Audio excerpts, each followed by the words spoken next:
Welcome back to the GSMC Baseball Podcast, brought to you by the GSMC Sports Network. I'm your host, Sam Menzie, and we have a great show for you today. For the first three topics, we'll be going over our weekly Friday power rankings, going over the teams that I think are some of the best in the league, just ranking them overall. For the fourth segment, we'll be going over Clarke Schmidt and his injury for the New York Yankees and the impact on the team. Then for the fifth segment, we'll be going over Jesus Luzardo and some trade rumors involving him. Now, before we do all that, I'd like to ask you to please like and follow the show. We do get a number of questions from viewers, so to ensure that your question does get run in the air, please use the link GSMCpodcast.net. It really does help the show, and it really does mean a lot, so thank you so much for that. And let's get into the show today. All right, as I said before, we are going to be doing our power rankings. I do this every Friday here. It's something I enjoy doing, and I just like giving a little bit of a recap of just the baseball action at the end of the week. So before, I used to do it as NL and AL for 2 segments, but we've recently changed up what we're doing here, so it's now 5 segments for 12 minutes. So I'm going to be doing 3 segments of this, counting down, going from 1 to 9, 10 to 19, and 20 to 30. If you do like this, let me know in the comments, and I'll continue to do it, or I can change the format depending on that, but just want to ensure I have enough time to talk about everything. So yeah, so usually we start from 30 to 1, but today we're going to start from 1 to 9, and I'm excited to get into it, so let's get it going. So, at number 1, the best team in baseball currently, as I have it, it is the New York Yankees. Now, I think currently there's really no debate for the Yankees. I think they clearly are the best team in baseball. They're 39-19 in a very tough division and have had a pretty good schedule as well, facing a lot of good teams. The duo of Juan Soto and Aaron Judge has been everything as advertised. Both sluggers are playing all up to their potential and being extremely good this year. I mean, the offense has been incredible, and not only that, the pitching has also been very surprising. I talked about it yesterday as well with a little bit of a segment about Luis Gil, so I think I said a lot there as well, but just going over it, when Garrett Cole was down, when we learned Garrett Cole would be injured for the first half of this year, a lot of people counted out the Yankees, including myself. I didn't count them out in the way that I thought they were going to be bad or not make the playoffs, but I counted them out in the way of saying that this team is not better than the Orioles, they're not better than the Astros, and there are some other teams in the AL that might even better them right now, because you look at this rotation without Cole, Nestor Cortez, question mark, Marcus Stroman, question mark, you had Carlos Rodon, who of course is a big question mark, Clarke Schmidt was a question mark, some other depth guys like Clayton Beeter, question mark, Luis Gil, question mark. So I just thought the rotation was a lot of question marks, as I said, and I thought there were a lot of questions to be answered about it, but they've proved me wrong with that. I mean, the rotation has been great so far. Rodon has had a nice season. Luis Gil's been a big part of this, doing really, really well to start this year. And the Yankees have clearly been the best team in baseball this year. The offense has been amazing. The pitching's been amazing. I think they're the best team in baseball, and that's why I have them here at number 1. At number 2, I have the Los Angeles Dodgers, who are 36-22. No real surprises here. The Dodgers have one of the greatest rosters ever assembled in baseball history, having back-to-back MVPs at the start of their lineup. Again, really no surprise about this team. They're amazing. Their hitting's amazing. Their pitching's amazing. Overall, the team is amazing. The amount of talent they have is pretty incredible. Nothing really else to say about this team. The second best team in baseball, in my opinion. Best team in the NL by a pretty significant margin, I'd say. Yeah, they're really amazing. They had a little bit of a tough streak, losing 5 in a row, but they dismantled the Mets in Citi Field and have been on track since that. So done really, really well, and to me, they're clearly the second best team in baseball and the best team in the NL. So yeah. Number 3, I have the Baltimore Orioles, who are 35-19. Now, before I had the Orioles as the number 1 team in baseball, I thought they would be the best team in baseball, but it's not really them doing bad, it's more of other teams doing good. I think, just simply put, the Dodgers have been better. I think more specifically the Yankees, who is their division rival, they have been better. Again, the pitching has just been incredible, so I think they've taken the reins a little bit from the Orioles at the top of the AL East. The Orioles still have an incredible team. I mean, they're number 3 in the entire league. The pitching rotation has been great. Corbin Burns, Grayson Rodriguez, Kyle Bradish, guys like that have done really, really well. The hitting core, of course, is amazing. Gunnar Henderson, Adley Rutschman, I mean, of course, Anthony Santander, Cedric Mullins, Colton Cowser on that outfield. One thing that has hurt them a little bit is Jackson Holliday not being in the big league still. Of course, he was, but did not have a great season and was then sent down. So the shortstop position is still a little bit of a gap there, and that is something I think is hurting them. But I still have a lot of confidence in Holliday that he's going to be able to come back by the end of the year. and become the everyday shortstop for the Orioles. I still think he's an amazing player, and I still think he's going to be a future star of the league. So I don't really have doubts there, but I think him not being maybe the player they expect him to be this year has hurt them a little bit, especially when you look at their outlook. So that's something there, but still, for third best team in the entire MLB, I think they're really, really good. At number 4, I have the Philadelphia Phillies at 39-18. Now, the Phillies have been one of the biggest surprises of the year, not because they're good, but because of how good they've been. This team has really, really been dominant. Yes, they've had kind of an easy schedule, but you can't really put that on them. And they're doing what good teams are supposed to, which is beating bad teams. That's what good teams are supposed to do, and when you do that, you really can't complain. So the pitching rotation, I think, is the main focus of this team. I mean, it is absolutely incredible. Aaron Nola, Zach Wheeler, we of course know how good those guys are already, but Ranger Suarez is someone who's been absolutely incredible, might even be a Cy Young candidate. Christopher Sanchez has been a really great depth piece. Spencer Turnbull's come out of nowhere, been a really good pitcher for them. Taijuan Walker, who's kind of the odd man out, has come back and has been great, but still is valuable depth for them. So the Phillies this year have been a really incredible team, been extremely dominant, and that is why they're the second best team in the National League, and that's why I have them at 4 here. They've really been very, very good this year. Props to them. They've done a really great job. At number 5 here, I have the Cleveland Guardians at 37-19. On my show yesterday, I had guests from other shows on the network, and one of the guests said that the Guardians were the biggest storyline of the year. And before he said that, I was also planning on saying that the Guardians were the biggest storyline of the year. And I think that it is pretty clear that they are, and pretty clear that they've been the biggest surprise of this entire year. I didn't think the Guardians would be bad going into the year, but I kind of thought they would just be a very mediocre team. I didn't think anything about this team really stood out, but boy was I wrong. This team has done really, really well this year, have surprised everyone. The young hitting core has finally come together and just become a very good team. Jose Ramirez is playing like usual, playing amazing as he usually does. So, yeah, this team has done absolutely amazing. Been one of the best teams in the American League, come out of nowhere to do this. Even the pitching has been great after losing Shane Bieber in the first week of the season with Tommy John. Not first week, but earlier in the season. So, props to them, 37-19. A few points into the season, I kind of thought this would just be a team that came and went. I thought they would come back down to earth, but no, they have not. I think it's pretty clear that they're legit at this point. They're a very, very good team, one of the best teams in the entire MLB, and they've been doing very, very good. So props to them, and they've done a really good job, and they're a really, really good team. That's why I have them here at number 5. At number 6, I have their AL Central comrade, I don't know why I said comrade, Kansas City Royals at 35-23. Now, the Royals are also a team I expected to do well this year. I thought they would take a leap forward with their team, but I did not expect them to do this well. And they're kind of like the Phillies in a way of how dominant and how much depth there is in that pitching rotation. You have Seth Lugo, who's becoming probably the front runner for AL Cy Young right now, which I don't think anybody would have expected. You have Michael Wacha, who's been amazing, Cole Reagans, who's great, Brady Singer, who's great. This pitching rotation is absolutely amazing, and just so many arms, and I think that's really one of the biggest reasons why this Royals team has been so good. After that, in the hitting core, you have it highlighted by a resurgent season for Salvador Perez, really good young players like Vinny Pasquantino, Nelson Velasquez, Michael Garcia.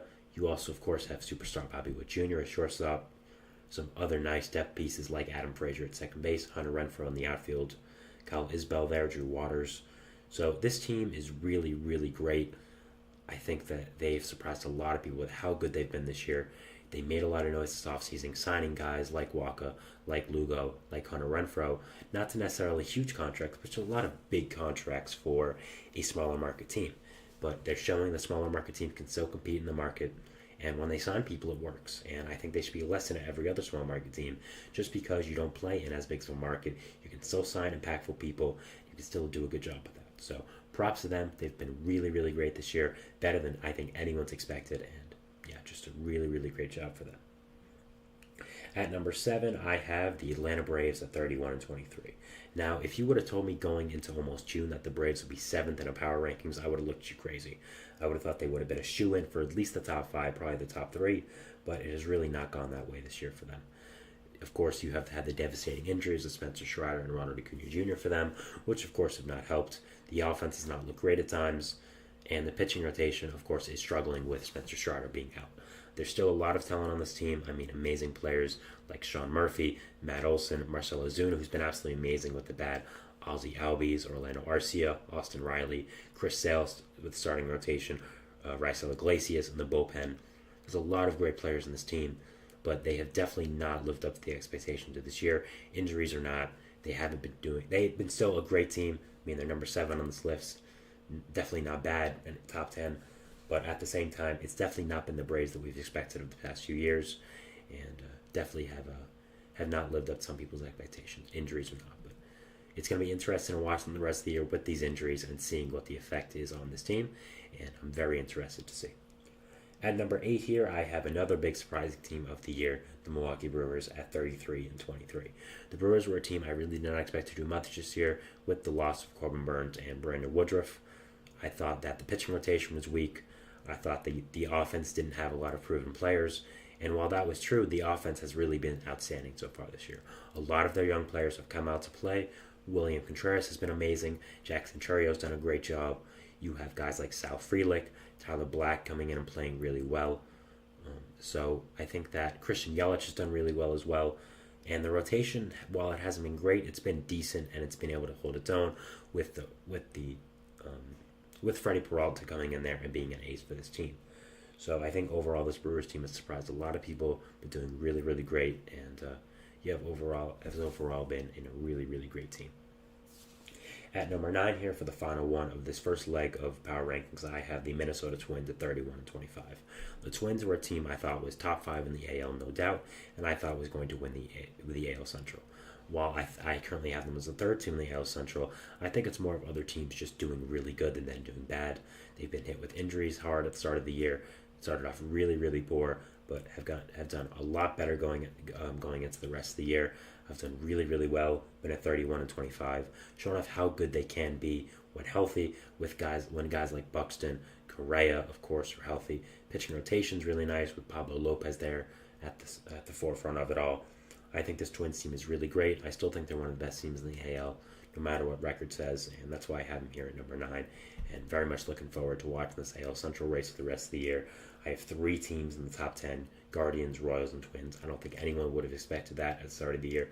I definitely was not expecting that, but hey, that's baseball. It's great, and it's always very exciting. So, all right, so that was the end of our first segment here, going over the first leg of our power rankings, going from 1 to 9, going to our first break of the episode, but after that, we'll be going to the next segment, which is also power rankings, number 10 to 19. So yeah, talk about that, and we'll see you after the break. So thanks, Sam. Bye. I feel like I'm losing my mind. Is everybody in the world blind? Please, Lord, give me a sign, a sign. I feel like I'm losing my mind. Is everybody in the world blind? Please, Lord, give me a sign, a sign. I wanna be the greatest. Everybody on the fake shit. I look around and feel like everybody is the fakest. I make this every day and I'm impatient, hoping one day I blow up from the basement. Statement, the top is so vacant. I don't hear shit that I think is amazing. Waiting for my day when I'm playing sold out shows for 1,000 faces. Hey, give me that crown, get in my way and to be put down. It ain't your place, all this my town. If I want that shit, then I'll get it right now. I'm losing it, the noose it fits. I'm losing shit, a stupid myth. You choose to live or choose to dip. You choose to fight or lose your grip and lose a gift. I feel like I'm losing my mind. Is everybody in the world blind? Please, Lord, give me a sign, a sign. I feel like I'm losing my mind. Is everybody in the world blind? And we're back here on the GSMC Baseball Podcast, bringing you our second segment, which is going to go over the second part of our power rankings here, number 10 to 19. Do these power rankings every Friday. Just a little bit of a recap around the league and what has changed. So, yeah. Before we go into our second segment, I would like to ask you again to please like and follow the show. We do get a number of questions from viewers, so to ensure that your question does get read in the air, please use the link GSMCpodcast.net. It really does help the show, and it really does mean a lot, so thank you so much for that. And let's get into the second segment of the day. All right, so we're going to go over the second part of our power rankings here. And we're going to start off with number 10. We're going 10 to 19. So, yeah. And while you're watching the stream, If you do have any questions about, if you do have any comments about my rankings, please put it in the chat. I would love to answer them. Love to talk about it. So, yeah. At number 10 here to open this up, I have the Chicago Cubs at 28 and 29. Now, it might be a surprise for some people to have a team that is below 500 in the top 10 of the power rankings, but I really like this Cubs team, and I'm going to explain why they're here. Yes, I understand that they're below 500, but it's only one game, and at the same time, they've done really, really well this year and just kind of hit a rough patch before this, and that is why their record is where it is. Now, I think this Cubs team, like a few teams I've mentioned here, mainly the Royals and the Phillies, has one big strength for this right now, and that is the pitching staff. I think the Cubs pitching staff is absolutely amazing and is one of the best in the league. You have Justin Steele, who, of course, is an ace. Shelton Imanaga, who's right now probably the Cy Young favorite and is having one of the greatest rookie seasons we've ever seen for a pitcher, really for any rookie ever in general, I'd say. You have Ben Brown, who's a really nice young player. Javier Assad is a really nice young player. Jameson Taillon, who's had a really nice second season in Chicago after signing a big contract. So I think this Cubs rotation is absolutely amazing and is one of the big reasons why I have them here. I think the lineup is also really, really great. Of course, you have stars like Cody Bellinger, Seiya Suzuki in there, Nico Horner, Dansby Swanson, a lot of great pieces in there. And I think this Cubs team has a lot of talent. I just think they've kind of hit a rough patch, but I'm expecting them, honestly, by the end of the year to win the NL Central. And I think they are one of the best teams in the NL, and I think I underestimated them a little bit going into the year, and I think they're really, really good. At number 11 here, I have the Seattle Mariners at 31 and 27, our first team from the AL West, which you told me that there was no teams in the AL West in the top 10 in a power rankings in June. I'd, again, probably look at you crazy, but this vision has been very underwhelming. And the Mariners haven't really been, and that is why they're first in the NL West. 4 games above 500 here. I think this Mariners team brings a lot to you. Again, I think their pitching staff is really nice. A lot of good young pitchers on this team that I think are going to be very big difference makers here. They added some nice offensive pieces in the offseason, including Jorge Polanco, Mitch Garver. You already have some great players like Julio Rodriguez. So I think there's a lot to like about this Mariners team. I think there's a lot of good pieces on it. And I think if you're a baseball fan, they're exciting to watch because of how young they are and because of how together they are. I think that they're a really great team and just really excited to watch them for the future. At number 12, I have the St. Louis Cardinals at 27 and 27. Now, I did not expect to have the Cardinals this high, to be perfectly honest. I wasn't really high on them going into the year. I wasn't high on them this entire year, just seeing it play out. But they've impressed me. I did a segment on them a few days ago talking about how good they had done. Were 10-3 in their last 13, and I've continued those winning ways as well. Now, the Cardinals' problem was a problem that I talked about the Mets had, which is that the stars were not performing. And when you're a team who is built around stars, they had to perform. And luckily, right now, the Cardinals stars aren't performing. Mainly it was Paul Goldschmidt. Goldschmidt was having an awful start to the year. I think an awful enough start for me to question whether the Cardinals would DFA him, honestly. He's in the last year of his contract and he didn't do that great either last year. And I was thinking, could this be it? But he's really done a great job bouncing back from that and taking those criticisms in stride, having a really, really great season so far and really igniting a spark in this lineup. You know, a lot of people in this lineup have underperformed, including Jordan Walker, who got sent down. I was a big fan of him. And I always thought the Cardinals lineup had a lot of really great pieces, but a lot of them didn't underperform. But thankfully, Goldschmidt and Arenado coming back to form a little bit has kind of weathered the storm. You still have them. You still have Wilson Contreras, of course. You still have other guys like Lars Nootbaar, like Brendan Donovan, that I think are really, really good pieces as well. Of course, some other players on this lineup as well. I think that overall this team is really good. And I wouldn't say really good, but I think there's a lot of good pieces here. The pitching rotation has been surprising. Lance Lynn's been a revelation, so has Kyle Gibson. Both have been much better than I expected. Sonny Gray's been, as expected, really good, but after Sonny Gray, no one's really, again, a sure thing. Again, Kyle Gibson and Lance Lynn have been good, but I'm not sure how long that they're going to stay like that. So I think there are some question marks with this Cardinals team. Steven Matz and Miles Michaelis are bad, so really only one starting pitcher I think you can rely on if you're a Cardinals fan. So that is a problem, and I think that's something they're going to have to figure out at the deadline if they do want to buy, and they think this is a team good enough to buy. After that, you have the bullpen, though, which is absolutely amazing. Jojo Romero, Andrew Kitteridge, Ryan Helsley. You have some other pieces as well that are really nice. And I think overall this Cardinals bullpen is really great. The lineup has a lot of good pieces. It's just getting that starting pitching down and getting that rotation down. I think once they do that, they could be a much better team, and I'd be excited to watch them. At number 13 here, I have another surprising team, the Boston Red Sox at 28 and 29. Now again, the record doesn't really show how surprising they've been this year, but they're third in the AL East, above the Rays and above the Blue Jays, and have done a really, really good job. The pitching rotation has been something that's a big, big surprise. I kind of just thought it was really mediocre going into the year, but guys like Tanner Houck have done really well. Garrett Whitlock was doing really well before his injury, so is Nick Pivetta. So a lot of guys who I kind of thought were just mediocre pitchers for the Red Sox have done a really good job, and their rotation has been really good for them this year, and probably one of the reasons why they've done so well and been so surprising. I think new pitching coach Andrew Bailey was a great hiring for them and has really helped them out. So props to them and a really good job there. Also in the lineup, of course, you have Tyler O'Neill, who's had a great year this year for Boston. After that, you have, of course, Rafael Devers. Tristan Casas was good before he got hurt, but I think the injuries are going to be the thing that ends up killing them later in the year, with guys like Casas, Trevor Story, of course, before the year getting hurt. So that's something to watch, but overall, I think this team is pretty good, and I'm been surprised with them, so props to them. Number 14 here, I have the Detroit Tigers at 28 and 28, right at 500, and right at the middle of the league as well. Now, this Tigers team I thought would be around this placement going into the year as well. I think they're good, but I just think there's a lot of teams better than them, simply put. There's a lot of good talent here. Of course, a lot of young, great players like a Riley Green, a Spencer Torkelson. You have a good pitching staff in Kenta Maeda, Jack Flaherty. Reese Olson has been amazing this year. Mark Canha was a good veteran addition to this lineup. Javi Baez plays defense, I guess, but man, that contract is an albatross. So there's a lot of good talent on this Tigers team. I just think they're okay. I think really next year is their year to add more in free agency and develop everyone fully. But I think there's a nice building blocks here for this Tigers team, especially the rotation. If Reese Olson can keep playing like this, Kenta Maeda can keep pitching well, and Jack Flaherty can keep doing well. We'll see what happens with them.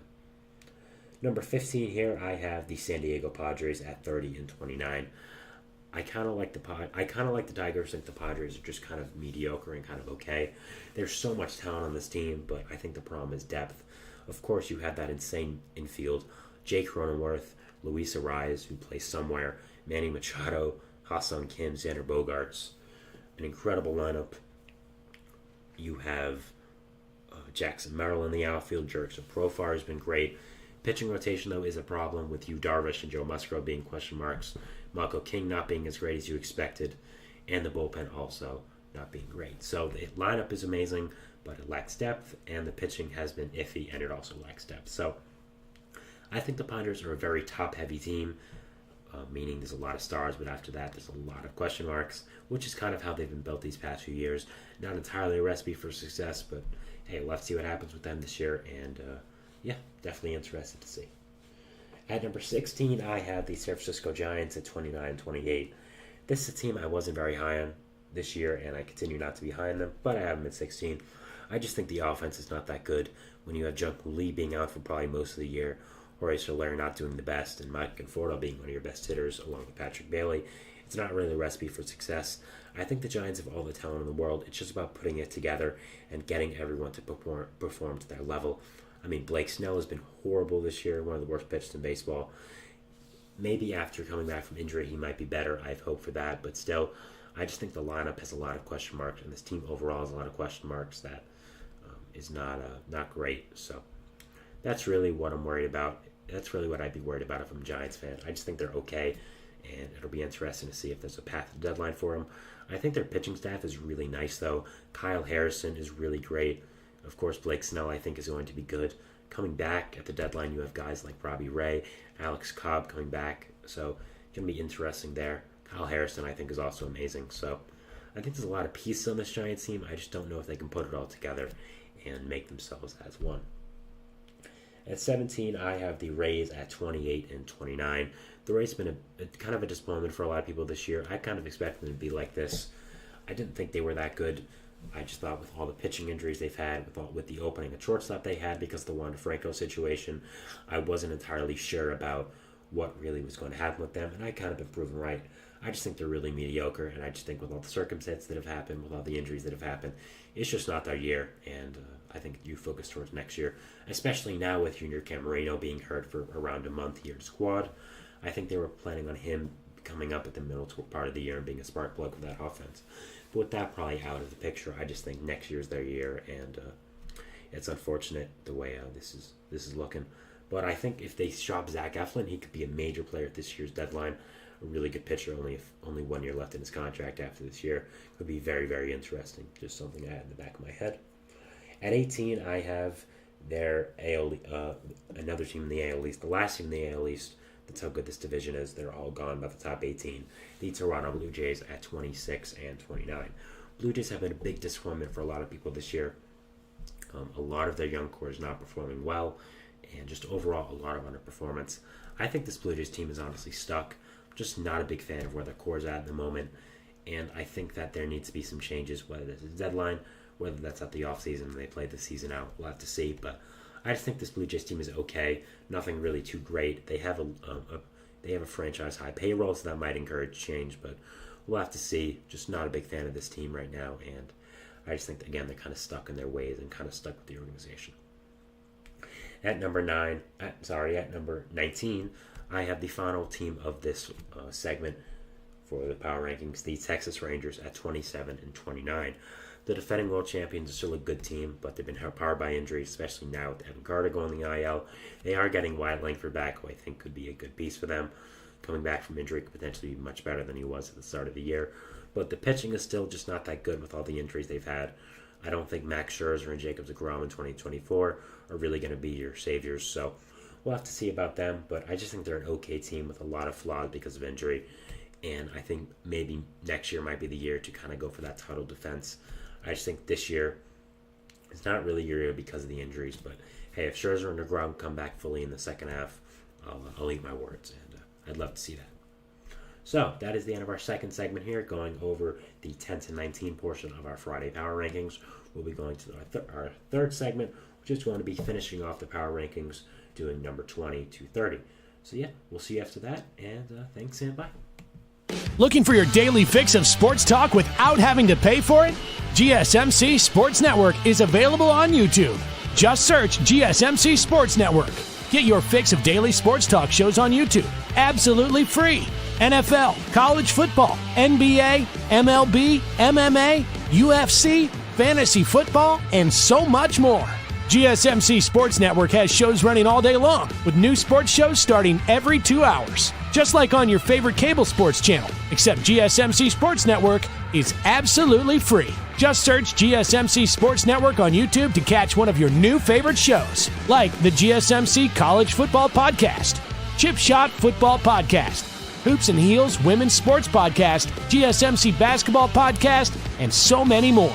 Check it out for yourself. GSMC Sports Network, now available on YouTube absolutely free. Search GSMC Sports Network on YouTube right now.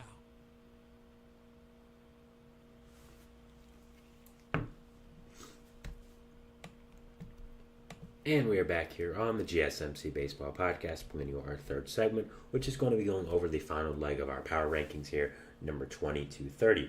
These are the teams that, simply put, aren't the best, and I think you're gonna notice them. But I want to just give my thoughts on them and talk about it, even though we're kind of past the more exciting parts of our power rankings. So, starting off at number 20, I have the Pittsburgh Pirates at 26 and 30. Now, I think the Pirates, honestly, are still a pretty good team and have a lot going for them. And I think there's a lot to look forward to, especially for this year, not even just in the future. I think this year as well. I think the pitching rotation is something that is incredible. Paul Skeens, Mitch Keller, Jared Jones, that's an incredible top three for the future. I think there's a lot to love about this Pirates rotation, specifically them three. I think the lineup is absolutely incredible. Not incredible is a strong word, I'll say, actually, but I think there's a lot of nice pieces here. You have, of course, Henry Davis, who really hasn't found his stride yet at the major leagues. You have Brian Reynolds, who's a nice player. You have Brian Hayes, who has a lot of good traits at third base. You have some prospects coming up, like Tamar Johnson, who should be up in the near future. You have some other good players like Nick Gonzalez that I think are good. I just think overall this Pirates team has a lot going for them pitching-wise. But I think with the lineup, they may have to sign some people this offseason, maybe develop some more. It'll be interesting to see. But overall, I think that there is a lot to like about this Pirates team. And I think that overall, if you're a Pirates fan, you should be excited about the future, especially when you've seen how good Paul Skeens and Jerry Jones have done. Man, if I was a Pirates fan, I'd be really, really excited about that starting rotation in the future. At 31, I have the Houston Astros at 25 and 32. Again, the Astros at 21 is just an insane concept to think about, but I don't think anyone would say that they haven't deserved it. They've played really bad this year. The pitching's been bad. They've been hit hard by injuries, and they just haven't been that good, simply put. I think that 21 is a good spot for them. Below the Pirates is crazy, I think, some people and to think about, but I think this is where they need to be right now. 7 games under 500. I think that the lineup has underperformed. The pitching has been injured, and when it has been out there, it's been bad. I mean, just look at Hunter Brown. Man, that guy's been bad this year. So overall, I think that the Astros have really underperformed this year, not been that good, and yeah, just unfortunate with what's happened. But if any team can turn it around, it's the Astros with the level of talent they have. I wouldn't really be shocked if they did. So we'll have to see about that, and we'll just watch them throughout the year. At 22 here, I have another team that has been very disappointing, the Arizona Diamondbacks at 25 and 31. The Diamondbacks were a team I thought were the third best team in the National League going into this year. I thought that they would easily have a good shot at repeating as National League champions, but have not done that this year and have not done that well. I think that overall injuries have hit them hard. You have Merrill Kelly being out. You've had Eduardo Rodriguez being out, mainly in the pitching department. Jordan Montgomery hasn't really had the immediate impact you expected him to on your rotation, so that's been a problem. Corbin Carroll has not been that good this year, which is a problem as well. I think he's still recovering from that off-season shoulder surgery. I think it's very clear when you look at him swing, he's not the same, so that's another thing. So I just think with them, it's underperformance and injuries. Just overall, this team is not playing up to the standard that we expect them to as baseball fans, and it is unfortunate, and it does suck because I was looking forward to watching this team off of last year's amazing run, but it's not been great this year, and yeah, that's it. 23, a team kind of in the same boat as the Diamondbacks, but a little less. A team I was very high on going into the year. I thought would be very, very good, but also got hit hard by injuries. The Cincinnati Reds at 23 here, 24 and 32 record on the year. I think that overall this Reds team just got hit with some bad luck. You had a PED suspension to one of your better infielders to start the year, Noelvi Marte. Matt McLain had a big injury to start the year.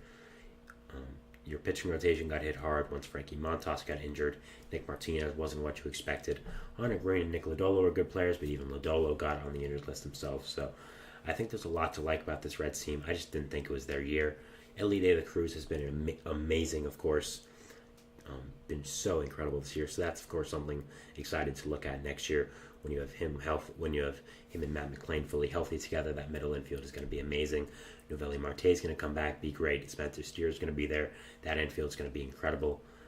Of course, Nick Lodolo and Hunter Green are going to be there in that rotation. We'll see if they can sign a big starting pitcher. I think if they do that, they can become a really great team next year. And I think that's really their year to be very, very good and finally live up to their potential. Again, I just think they got hit hard by injuries this year, and it's just what happens in baseball. What are you going to do? At 24, I have the Washington Nationals at 26 and 29. Now, the Nationals, of course, are not that good, but they're only 3 games under 500, which for them, I'd say, is a pretty great feat. They have a lot of good young players on this team, a lot of good young players coming through the ranks. There's not much. There's a lot to be excited about if you're a Nationals fan, absolutely. I think that overall this team is not good this year, of course, but there's a lot to like going into the future. If I'm a Nationals fan for the first time since that World Series winning team, I'd be excited about where the franchise is, and I'd be excited about what's going on. So definitely excited from a Nationals fan, and definitely a lot going for them right now. At 25, I have the New York Mets at 23 and 23. Now, I did not expect to have the Mets here as last in the NL East at 25 in the entire MLB in June, but here we are. What is there to say about the Mets that has not been said? They've just really been a dumpster fire this year. Absolutely embarrassing performances all around. Star players have not been performing. Pitchers are throwing their gloves up into the stands. Starting pitchers are not having good games, and just this team has been bad on so many levels. Really, a lot of underperformance here. They did have a nice win yesterday against the Diamondbacks, so maybe that'll get it going. They had a team meeting, and it seems to be, getting the team a little energized a little bit. But at the same time, man, they've been bad, and it's unfortunate that I had to put them here last in the NL East with all the expectations they had going into the year, and with all the hope Mets fans had with David Stearns and the new leadership there. But they have not been great, and it's just unfortunate with what has happened this year. At 26, I have the Oakland A's at 23 and 25. A big surprise here for A's fans to not be last in the power rankings, I'd say, but they've deserved this year. I mean, really, the team has been a lot better than expected because there are at least some pieces. Brad Rucker's been nice, and of course, Mason Miller has turned into the best closer in baseball out of nowhere. This guy is just this guy's incredible. He's insane. Really, just so good. I don't know what to say about Mason Miller that hasn't been said. Just incredible. And there aren't a lot of games that the A's can win, but when they can, and when Mason Miller is healthy and he's rested, they're going to win that game. He's not blowing a save, I'll tell you that. Some of the most dominating reliever stuff I've ever seen. Bring me back to 2022 Edwin Diaz, I'd say. So, yeah, just an amazing season for him, and something A's fans finally have to look forward to. 27, I have the Los Angeles Angels of Anaheim at 21 and 35. No surprises here. The Angels were a bad team when Trout and Ohtani were there. Once Ohtani left in the offseason and once Trout got hurt for the rest of the year, it was pretty clear they would be sliding down in these power rankings. They're not that good. Their starting DH right now is Cole Tucker, who has an OPS under 700 significantly. So I think that should show you where they are right now. This team is really bad. There's a lot of organizational problems that come with this team. There's not a lot of depth in this organization. And showing this year when giving iffy veterans like a Cole Tucker significant chances on the field. So, yeah, a lot of problems right now with this Angels team. And, 27 here is a good spot.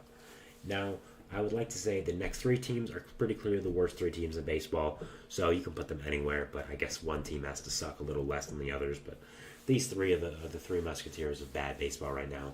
28, you have the Miami Marlins, of course. 20 and 37. They're bad. They're really, really bad. I don't know what else to say here about them. This team is horrible. There's not a lot going for them. They traded one of their better players already in Luis Arias. And there's some young players here that are good, yes, but it's not good right now. Yeah, not a big fan of this team. And there's not much to say about them that hasn't been said. They're really bad, and they're going to get worse at the deadline once they trade everyone, which is also a topic in our fifth segment, so stick around for that. 29, we have the Colorado Rockies, who are also pretty bad. Yeah, the Rockies have been bad for a number of years now. They're still bad. Not going to say much about them that hasn't been said. They're just a really bad baseball team, and that's kind of it. So, yeah. And last but not least, we have the White Sox at 15 and 42, number 30 in our power rankings. The White Sox are a new level of bad, I'd say. They've transcended bad. I mean, man, this team is horrible. Just so horrible. Just so bad. They have really nothing going for them. There's not that many good players in this team. They're going to get worse at the deadline when they trade some of them who are actually good. So, yeah, not a surprise here.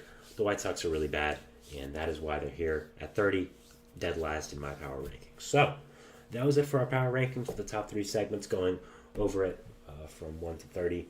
If you like this new format, let me know. If you don't, let me know in the comments, and I'll change it up to something else. If you want to give me suggestions, go ahead. But yeah, that is our power rankings here, and that was segment 3, talking about number 20 to 30 in our power rankings. Stick around, and we'll be going into our fourth segment, which is going to be going over Clarke Schmidt and his injury for the New York Yankees and the impact it's going to have on their team. So yeah, we talk about that, and we'll see you after the break. So thanks, and bye.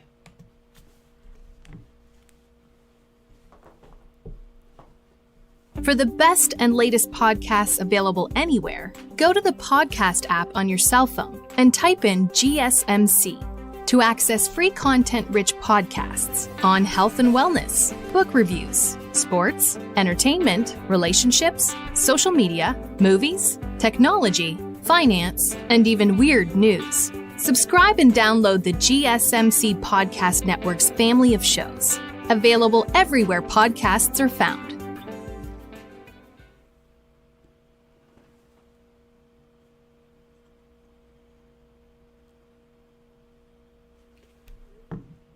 And we're back here on the GSMC Baseball Podcast, bringing you our fourth segment, which is talking about Clarke Schmidt and the injury for him and the New York Yankees and the effect it is going to have on the team. So there we go. There's the right text there. So it was announced yesterday by the New York Yankees that Clarke Schmidt would be missing 4 to 6 weeks with a right lat strain, which probably means he's out 8 to 12 weeks, as you're rehabbing the same amount of time usually as you are when you're out. So he'll be out for like 8 to 12 weeks, which is a big blow to the Yankees team. Really big blow. I think that Clarke Schmidt was one of the biggest bright spots of this entire Yankees team, and honestly, one of the reasons they have been as good as they have been this year. I talked about it before, but when Garrett Cole went down, a lot of people kind of counted out the Yankees a little bit. Not counted out in the way that they were going to be bad or be tanked this year, but be bad in a way of not being as good as a team like the Orioles, a team like the Astros, maybe even the Twins. So I think that there was a lot of doubt going around with the Yankees, especially with that pitching staff, once Garrett Cole went down. But you had guys like Clarke Schmidt, like Luis Gil, who I talked about yesterday in my show, as guys to step up. And when you have Clarke Schmidt now going down with an injury after he's been so good for them, I think it really is a big impact on the Yankees. So looking over Schmidt this year, I mean, he's been a really, really fantastic player. An ERA of 2.54, pitching WAR of 1.1 according to Fangraphs, 11 games started, 3.48 FIP as well. You look at the other stats as well. He has almost 10 strikeouts per game, 9.94, so pretty close. K to walk ratio is 3.35. Walks are a little high at 3, but he's shown he's able to control them, so it's okay. K percentage at 27. K to walk ratio at 19. Also, his left on base percentage is 84.1, which is a very solid number that I also don't think has a lot of room for regression. I think it's very fair. ERA minus at 66, FIP minus at 87. Again, FIP at 3.46, and an expected ERA at 3.6. So, I think overall, also a hard hit percentage 34.4, which is over 7% down from last year. Of course, very, very good. I think what this is showing is Clarke Schmidt has not only turned into a pitcher that has been good this year, but has turned into a long-term piece for this Yankees team. I think he's showing with his performance this year that he is a really good MLB pitcher and has kind of just come out of nowhere and become a very, very good MLB pitcher, become really, really good. So I think that was something that has surprised a lot of people. Again, when you looked at this Yankees team and when you saw Garrett Cole go down, you were worried about the impact that it would have overall on the team, as you should be. I mean, you looked at the rotation and you thought, okay, well, first we have Carlos Rodon. That's a question mark. Was bad last year with the Yankees. There's a lot of injury risk throughout his whole career.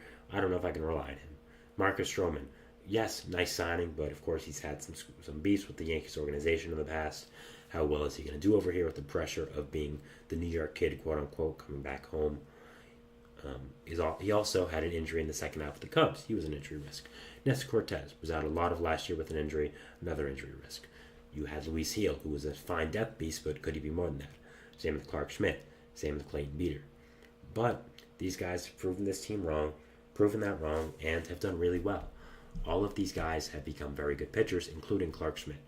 Schmidt has provided a very stable back end of the rotation arm for the Yankees team that has really exceeded expectations. I think that overall Schmidt has done an amazing job and has been one of the best pitchers on this Yankees team throughout the entire year. I think that Schmidt, again, provided a level of stability to that Yankees rotation that they hadn't seen in a little while, and it was exciting. And he turned into a long-term piece of this rotation. I don't think that was anything Yankees fans were expecting to see this year, but he did really, really well, and he's done really, really well. So I think losing him is a big blow because you're losing that stable arm in the back of the rotation. You're going to rely on more like guys like Luke Weaver, Cody Petit, who I know is filling in for Clarke Schmidt's next start, Clayton Beeter. So we'll have to see with those guys. But again, when you already have Garrett Cole hurt, when you already have some pitching injury risks on the sorry about that. When you already have some risks on the rotation front with some other guys, it is a big question mark for this team, and it is something that you do have to figure out. I think that overall Schmidt is a really good player, and is a big part of the Yankees team. So with him out, it is going to be interesting to see how the Yankees fill in his role.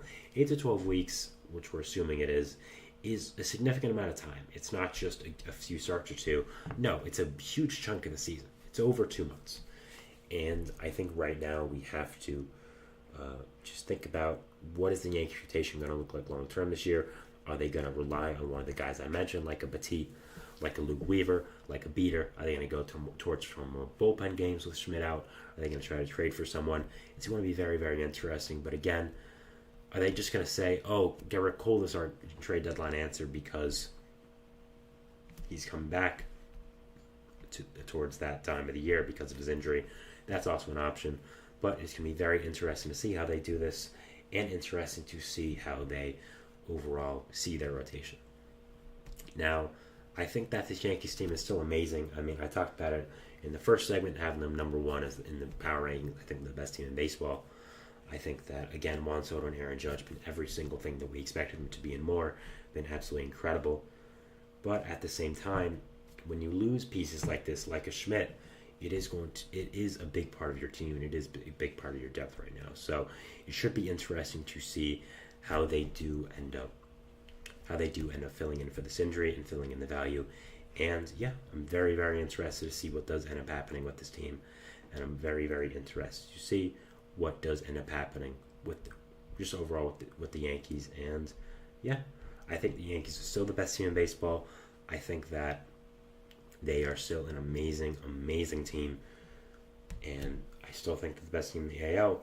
Still think they're the best team in the league. But it is going to be interesting to see if they do end up faltering a little bit with this little bit of a short-sighted rotation right now with what's going on with them. But yeah, Schmidt, a really, really great player, a big part of this Yankees team this year, and a big part of what they're going to do in the future as well. I think Schmidt's shown that he can be a big part of the future of this Yankees team with how well he's done.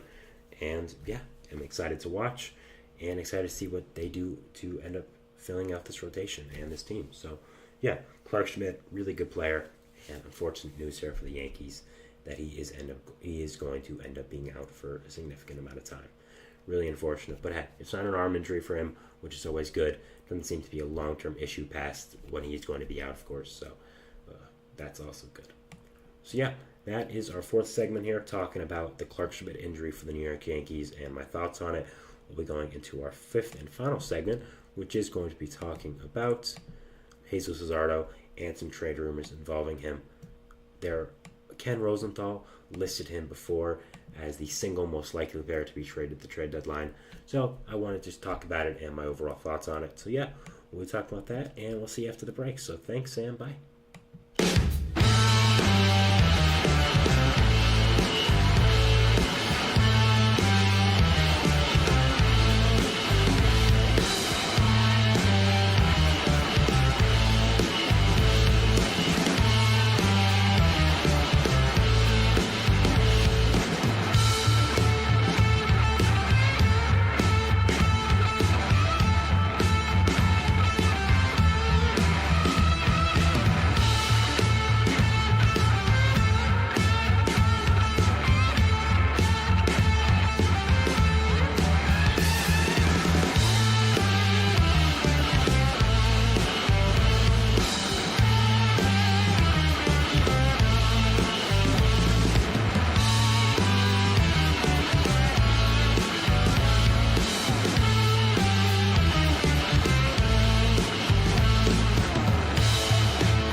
And we're back here for our fifth and final segment here on the GSMC Baseball Podcast, talking about some trade rumors involving Marlins starting pitcher Jesus Luzardo.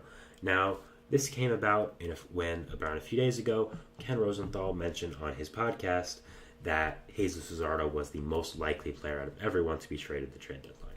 Now, this wasn't really a big surprise to me, as I figured that would be the case. I didn't think maybe he would be the most likely, but I thought it was a pretty good assessment that he would be gone by the Marlins. it just makes a lot of sense for them to trade him or look into trading him. And yeah, I just think overall it makes a lot of sense and is very easy to see why on paper. So looking at Luzardo this year, a 4.18 ERA, not great, but looking at the peripheral stats, he has a FIP at 3.62, ERA minus at 104, FIP minus at 94. Also looking at his K percentage at 24, walk percentage at 7.7, K to walk ratio at 16.3, which is pretty good. K per 9 at almost 9, so that's really good. Looking at his expected ERA, 3.81, and his barrel percentage is at 9.2, which is very solid as well. So I think Jesus Luzardo has proven over the years that he is a very good player and a very good pitcher. A lot of people were counting him out back when he was with Oakland. Was a weird trade when Oakland traded into Miami for Starling Marte. Was of course a top prospect with them, but had always struggled to kind of just make his way in Oakland. But so when we saw him trade in Miami, we're like, ooh, that's very interesting. And back, from South Florida native, back home, Luzardo has done very, very well for the Marlins over the past few years, becoming one of their best pitchers. He's become very consistent with them when other pitchers have gone down with injury, like Curate Perez, Sandy Alcantara, who have both gone down with Tommy John. And I think that overall, when you're a good player on a bad team like the Marlins, like Luzardo is, you're bound to be traded, and it's pretty clear that he is going to be traded. And what Rosenthal said, he's the most likely player to be traded to the deadline. Not really a surprise, and I think it's pretty clear that he's gone. Now, we knew that he was already shopped in the offseason as well. That is something we have known about. It was a chance that he would be traded to a few teams, but of course, nobody ended up pulling the trigger. So with Luzardo, you are getting 2.5 years of control. So after this year, you have 2 years of control. A young starting pitcher with a lot of potential still. I think he could be even better if a good organization gets him. And I think he's going to require a good amount of prospect at the deadline. I would not be surprised seeing that a top 100 player with the amount of control he has, with how good he is, and just with the need of starting pitcher for teams nowadays. Now, my question is, should the Marlins move him? Do I think the Marlins should move him? And I do. I do think that it is the right move for the Marlins to trade him. I think he's a really good player, but when you're the Marlins and it seems that it's very clear that you're heading for a full teardown with new president of baseball operations, Peter Bendix, I think it's very clear that Luzardo needs to be moved because he is such a good player, and I think that you're going to get a lot back for him. And the thing is, next year and the year after that, you're getting Sandy Alcantara and Yuri Perez back, so you just fill in the rotation kind of with those guys. Hello, Kelsey again, a commenter who's been in the chat. Hi. So with Luzardo, I think that you can afford to trade him because you have so much pitching depth coming back from injury, and your rotation is known for pitching depth as well. So I think that it is okay to trade him. You have a guy like Noble Meyer coming up through the ranks as a top pitching prospect who can make a big impact to your team. Max Meyer is another great pitcher I think is going to be a big part of the Marlins' future. So I think that it is a very good idea for the Marlins to look to move him. I wouldn't trade him just to trade him. I think that would be stupid. I think that you should look for the best possible package you can get. And if you don't get that, you hold on to him and you trade him in the offseason. I think that's also good because you still have 2 years of control left. But if they want to capitalize on his value now, I think it makes all the sense in the world. And I think that overall, looking to actively trade him would be a good idea, but I also don't think you should pull the trigger on anything you don't think is his value. So, some fits I wanted to go over for Luzardo. First of all, the Atlanta Braves. This is very clear. They lost Spencer Strider for the year. You already had some pitching woes without him. You have Max Fried, of course, but he's probably leaving after this year for agency. Chris Sale, still a good pitcher, but kind of older, and you're not sure what his future looks like. So I think getting Luzardo would be a good fit for not only this year's team, but the future of the Braves, with the question marks of Spencer Strider, how he's going to come back from surgery, how Chris Sale is going to come back next year being old, and with Max Fried probably leaving it for agency. I think that getting Luzardo or any controllable starting pitcher would be a good sign for them, and just as a good move. It's interesting to see if when the Braves inevitably do try to acquire Luzardo, which I think they will the Marlins up the price for them because they are an in-division team? Personally, I would. I think that you should, and I do agree with the sentiment that I do agree with the sentiment that trading people in division, you should probably put the price up a little more just because you're going to be playing them more often. So I would do that, but we'll have to see. Next team I have is the Pittsburgh Pirates. The Pirates, I think, could use another good young starting pitcher, and I think they should create a super rotation, honestly. They showed some interest in him in the offseason, and acquiring him would make one of the best top fours of rotation in the league. You would have Skeens, Jones, Luzardo, Mitch Keller. I think that would be absolutely amazing and would really, really help this team out and do really, really well. I think that overall, this rotation would be absolutely amazing. I just don't know if the Pirates want to use more assets to get pitching when that is right now their biggest strength of the team. So it will be interesting to see, but they showed interest in the offseason, and I think it will make a lot of sense. Next team I have is a team we just talked about for needing pitching, the New York Yankees. I think the Yankees always need pitching, especially with the question marks they have in their rotation going into the future as well. But now with Clarke Schmidt being out for a significant amount of time, I think acquiring a starting pitcher makes all the more sense in the world, and I think getting Luzardo can make a lot of sense. The Yankees, I think, have one of the best pitching development teams and coaches in the league, and they could get a lot more out of Luzardo, and I would not be surprised to see him become a true star in New York if they were able to get him. I think that he would solidify this pitching rotation, especially for this year, with Clarke Schmidt being out and Garrett Cole being out, and I think he would be a great fit for them, and I think it would be a great just trade for both teams. They showed interest in the offseason, so it'll be interesting to see. Next team I have is the Baltimore Orioles. The Orioles always need pitching.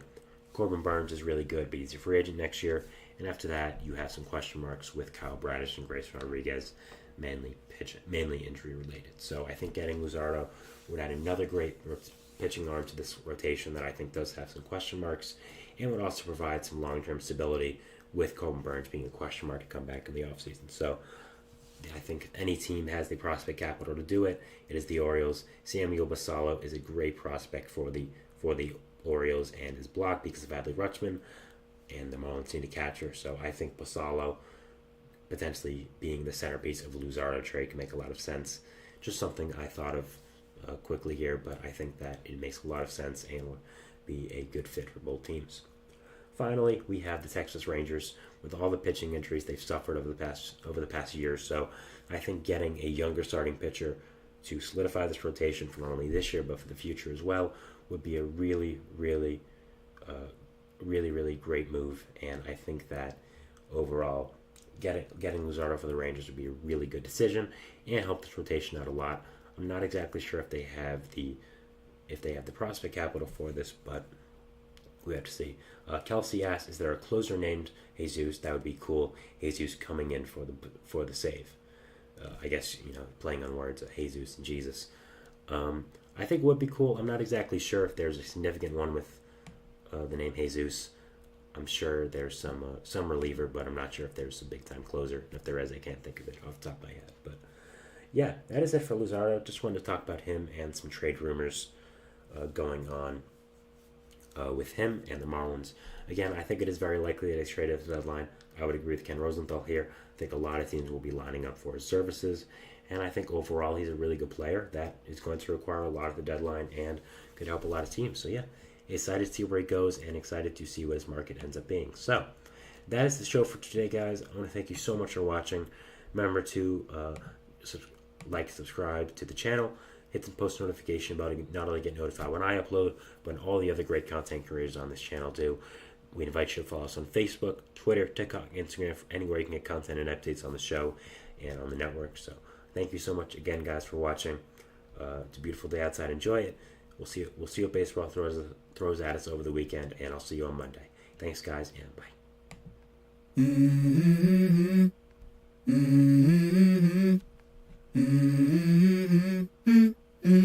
Let's go. I wake up to a little bit of drool on my pillow, feel like it's gonna be a bad day. Yeah, I'm tired of shit, and the coffee ain't hit yet, damn, ain't that great.